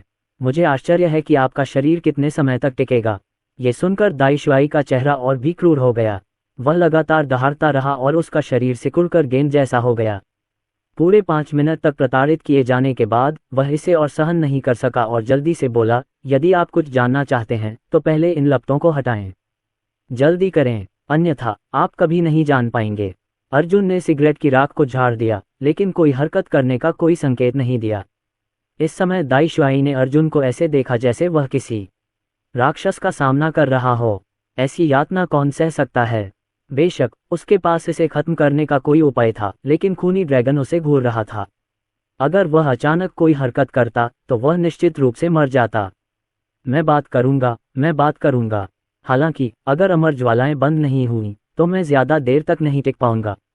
अर्जुन ने दिलचस्पी से सिर हिलाया। उसके हाथ की एक लहर से उसके शरीर में मौजूद अमर ज्वालाएं तुरंत बुझ गईं। दाईशुआई का पूरा शरीर पसीने से भीग गया था, मानो उसे पानी से बाहर निकाल लिया गया हो। उसने अर्जुन की ओर संकुचित दृष्टि से देखा। आप क्या जानना चाहते हैं? अर्जुन की नज़र हवा में तैरते काले पत्थर और जमीन में गड़ी प्राचीन तलवार पर पड़ी। उसने पूछा, मुझे अपनी तलवार और उस काले पत्थर के बारे में बताओ। दाईशुआई की आंखें धुंधली हो गईं और वह आगे बोला, ये तलवार सोल स्वॉर्ड संप्रदाय का खजाना है। इसे 1000 साल पहले एक शक्तिशाली विशेषज्ञ ने व्यक्तिगत रूप से छोड़ा था। उस शक्तिशाली विशेषज्ञ ने सोल स्वॉर्ड संप्रदाय को एक बेहतरीन अवसर दिया था। वह विशालकाय अजगर भी उस शक्तिशाली विशेषज्ञ ने संप्रदाय को दिया था। उस समय उनकी सिर्फ एक ही विनती थी। उन्होंने हमसे कुछ जगहों के प्रवेश और निकास पर ध्यान देने और पूरे कुनलुन पर्वतों में किसी भी दिव्य आत्मा के प्रकट होने पर ध्यान देने को कहा। यदि कोई दिव्य आत्मा उन स्थानों के पास आती तो हमें उसे तुरंत सूचित करना होता था। इसके साथ ही हर 10 साल में वह शक्तिशाली व्यक्ति हमारे पास कुछ लोग भेजेगा और युद्ध में उपयोग करने के लिए कुछ तकनीकें और तावीज छोड़ जाएगा। और यहाँ झेनली संप्रदाय के खंडहर उन स्थानों में से एक हैं जिन पर हमें नजर रखने के लिए कहा गया है। बहुत समय पहले की बात नहीं है, इस जगह पर बहुत ज्यादा उतार चढ़ाव आए थे। उस महान विशेषज्ञ के शिष्य ने हमें इसकी जानकारी देने के लिए एक गुप्त तकनीक का इस्तेमाल किया। इससे पहले कि वह अपनी बात पूरी कर पाता, दाईशुआई की पुतलियां अचानक फैल गईं और उसका पूरा शरीर कांपने लगा। तभी आसमान में बैंगनी रंग की बिजली चमकी और नीचे गिर पड़ी। अर्जुन के चेहरे पर अचानक से बदलाव आ गया। ये स्पष्ट था कि इस आदमी के शब्दों ने किसी तरह की सील को ट्रिगर कर दिया था। कोई उसे चुप कराना चाहता था। उसने अपना जीवन दान निकाला और बिजली को अवशोषित करने का प्रयास किया, लेकिन पाया कि यह असंभव था। बैंगनी बिजली जीवन रून से होकर गुजरी और दाईशुआई के शरीर पर टूट पड़ी, जिससे उसकी तुरंत मृत्यु हो गई। अर्जुन के सामने जमीन पर एक गहरा गड्ढा दिखाई दिया, जहां कुछ देर पहले दाईशुआई थी। उस छिपी हुई शक्ति के बारे में उसके सारे सुराग समाप्त हो चुके थे। धत्तेरी की, अर्जुन ने अपनी मुट्ठी हवा में लहराए। हालांकि कुछ बातें थीं जिनके बारे में वह निश्चित था। सबसे पहले कुनलुन पर्वत में प्राचीन शक्तिशाली विशेषज्ञ थे जो पहले से ही इन दिव्य आत्माओं के अस्तित्व के बारे में जानते थे। दूसरा, कुनलुन पर्वत में एक प्राचीन शक्तिशाली विशेषज्ञ का शिष्य था जो गुप्त रूप से यहाँ की स्थिति पर नजर रख रहा था। दूसरा पक्ष जाल बिछा रहा था, मानो वे किसी अवसर की प्रतीक्षा कर रहे हों। अर्जुन का सिर दुखने लगा। उसकी नज़र फिर काले पत्थर पर पड़ी। इस समय तलवार की शक्ति को अवशोषित करने के बाद काले पत्थर में पहले से ही थोड़ा बदलाव आ चुका था और उसमें से रोशनी के फटने निकल रहे थे। तलवार अब धातु के टुकड़े में बदलकर जमीन पर गिर चुकी थी। उसमें अब आध्यात्मिकता का कोई निशान नहीं बचा था। ब्लैक टाइगर किंग ने धर्मेंद्र को उस धातु की तलवार के पास ले आया। धर्मेंद्र ने बड़ी मुश्किल से अपने शरीर को संभाला और तलवार की पीठ से उतर गया। गुरुजी, इस तलवार की शक्ति काले पत्थर द्वारा अवशोषित कर ली गई लगती है। धर्मेंद्र ने सिर हिलाया और कुछ नहीं बोला। उसने हाथ बढ़ाकर तलवार पकड़ ली। उसके चेहरे पर गंभीरता थी और उसने धीरे से अपनी आंखें बंद कर लीं। उसका शरीर लगातार कमजोर होने लगा, इसलिए ये स्पष्ट था कि वह तलवार की जांच करने के लिए किसी प्रकार की तकनीक का उपयोग कर रहा था। काफी देर के बाद उसने अपनी आंखें खोलीं। एक तेज रोशनी चमकी और अचानक धर्मेंद्र के हाथ की तलवार राख में बदल गई और जब हल्की हवा चली तो राख हवा के साथ उड़ गई और फिर कभी दिखाई नहीं दी। धर्मेंद्र ने अर्जुन की ओर उलझन भरी नजरों से देखा। तलवार ने मुझे कुछ बताया। वास्तव में उन लोगों को बहुत पहले से पता था कि संसार कब्रिस्तान जैसी दिव्य वस्तु दुनिया में मौजूद है। हालांकि उन्होंने इसे कभी नहीं देखा। उस समय उन्होंने दुनिया के भाग्य का अनुमान लगाने के लिए हजारों विशेषज्ञों की आत्माओं का इस्तेमाल किया और इस तरह कुछ सुराग प्राप्त किए जो कुनलुन पर्वत की ओर इशारा करते थे। उस प्राचीन युद्ध के बाद उन्होंने कभी हार नहीं मानी और उस दिव्य वस्तु की तलाश करते रहे जो उन्हें और उनके अधिकार को हिला सकती थी। हालांकि जैसे जैसे समय बीतता गया उन्होंने वास्तविकता को स्वीकार कर लिया। वे पहले ही हार मान चुके थे, लेकिन इन कुछ दिनों में मेरी उपस्थिति ने उन्हें आगे बढ़ने का एक नया रास्ता दिखा दिया है। संभावना है कि बहुत जल्द ही वे लोग सचमुच लोगों को भेज देंगे। उस समय वे आत्मा तलवार संप्रदाय के इन लोगों की तरह कमजोर नहीं होंगे, बल्कि सच्चे विशेषज्ञ होंगे जो संसार कब्रिस्तान के विशेषज्ञों से भी मुकाबला कर सकते हैं। अभी तो आप सुरक्षित हैं, लेकिन चूंकि उनके पास दिव्य आत्माओं को दबाने का एक तरीका है, इसलिए आपको जल्द से जल्द खुद को मजबूत बनाना होगा। अन्यथा परिणाम बहुत गंभीर होंगे। हम हमेशा के लिए आपकी रक्षा नहीं कर सकते। अर्जुन को स्वाभाविक रूप से इस बात का एहसास था, इसलिए उसने सिर हिलाया। हालांकि उसी समय उसने पूछा, गुरुजी, आप जिस शक्ति की बात कर रहे हैं वह क्या है और वे कहाँ हैं? धर्मेंद्र ने कोई जवाब नहीं दिया। उसकी शक्ति खत्म होते ही उसका शरीर धुंधला होता गया। पुरातन भ्रामक वास्तविकता गोली के औषधीय प्रभाव गायब हो गए थे और वह बहुत लंबे समय से बाहरी दुनिया में था। शिष्य, कुछ ऐसा है जो मैं आपसे नहीं छिपा सकता। मैंने अभी कुछ चीजों की जांच करने के लिए एक तकनीक का इस्तेमाल किया और पाया कि जिस शिष्य का उस युवक ने उल्लेख किया था वह वास्तव में कुनलुन पर्वत के मल्होत्रा परिवार से है। संसार कब्रिस्तान का स्वामी कुनलुन पर्वत के मल्होत्रा परिवार से है और प्राचीन शक्तिशाली विशेषज्ञों में से एक का शिष्य भी उसी परिवार से है। क्या यही किस्मत है? हालांकि मुझे उसकी पहचान नहीं पता, लेकिन तुम्हें मल्होत्रा परिवार से सावधान रहना होगा। जरूर। धर्मेंद्र की बात सुनकर अर्जुन के चेहरे पर अचानक से भाव आ गए। उसे उम्मीद नहीं थी कि कुनलुन पर्वत का मल्होत्रा परिवार इसमें शामिल होगा। अपने दादा दादी का बदला लेने के लिए उसे और उसके माता पिता को मल्होत्रा परिवार के खिलाफ जाना पड़ा। हालांकि अब देखते हैं तो मल्होत्रा परिवार इतना सरल नहीं था। उस स्थान पर एक प्राचीन शक्तिशाली विशेषज्ञ के शिष्य की सुरक्षा के कारण बिना पर्याप्त तैयारी के किसी भी आक्रमण का प्रयास करना पूर्णतः आत्मघाती था। मालिक, मैं सावधान रहूंगा। धर्मेंद्र ने सिर हिलाया। अचानक उसे कुछ याद आया और उसकी हथेली से लाल बिजली का एक गोला निकला। शिष्य, विदा होने से पहले मेरे पास तुम्हें देने के लिए ज्यादा कुछ नहीं है। ये लाल बिजली का गोला मेरी सार बिजली का एक निशान है। कुनलुन पर्वत के साधकों की नज़र में इसे एक दिव्य बिजली का बोल्ट माना जा सकता है। इसका क्या उपयोग है ये तो आप बाद में समझेंगे। याद रखें, आप संसार कब्रिस्तान के अस्तित्व को प्रकट नहीं कर सकते, यहाँ तक कि अपने प्रियजनों को भी नहीं। अर्जुन ने बिजली का लाल गोला उठाया और वह उसकी हथेली के ऊपर तैरने लगा। वह महसूस कर सकता था कि उसमें कितनी हिंसक शक्ति थी। यह अमर ज्वालाओं के बराबर थी। जब धर्मेंद्र ने ये बाव मंडप में अपना शरीर धारण किया तो यह उनकी शक्ति नहीं थी जिसने असंख्य विशेषज्ञों को भय से कांपने पर मजबूर कर दिया था, बल्कि ये दिव्य बिजली थी जिसने कुछ भी और सब कुछ नष्ट कर दिया था। इसके साथ ही उनके पास एक और तुरुप का पत्ता भी था। अर्जुन ने सिर उठाया और धर्मेंद्र को धन्यवाद देने ही वाला था। मास्टर। शिष्य, दुखी मत हो, हम फिर मिलेंगे। संसार कब्रिस्तान ने तुम्हें चुना है, ये बात साबित करती है कि तुम हमारी किस्मत बदलने में सक्षम हो। साथ ही दिव्य बिजली की शक्ति को लंबे समय तक परिष्कृत करने की आवश्यकता है। अपना सर्वश्रेष्ठ प्रयास करो। इससे पहले कि वह अपना वाक्य पूरा कर पाता, धर्मेंद्र का शरीर तारों की रोशनी के असंख्य कणों में बदल गया, जो अर्जुन के शरीर में प्रवेश कर गए। उसके पास अलविदा कहने का भी समय नहीं था। आखिरकार इतनी गंभीर चोट लगने के कारण धर्मेंद्र बहुत कमजोर हो गया था। भले ही लिन कजनगक्सुआन ने चोटों को दूर करने और दर्द को कम करने के लिए अपनी तकनीकों का इस्तेमाल किया था, लेकिन ये केवल एक अस्थायी उपाय था। अर्जुन ने अपनी हथेली में लाल बिजली के गोले को देखा और उसे थोड़ा सा भींच लिया। एक पल में उसे अपनी हथेली से एक शक्तिशाली फाड़ने वाली अनुभूति हुई। वह इसे बिल्कुल भी बर्दाश्त नहीं कर सका। बिना किसी हिचकिचाहट के वह पालथी मारकर बैठ गया और शोधन प्रक्रिया शुरू करने के लिए दिव्य बिजली पर रक्तसार की एक बूंद गिरा दी। उसका मानना था कि कुछ समय तक यहाँ कोई नहीं आएगा, इसलिए उसने जल्द से जल्द इसे परिष्कृत करने पर ध्यान केंद्रित किया।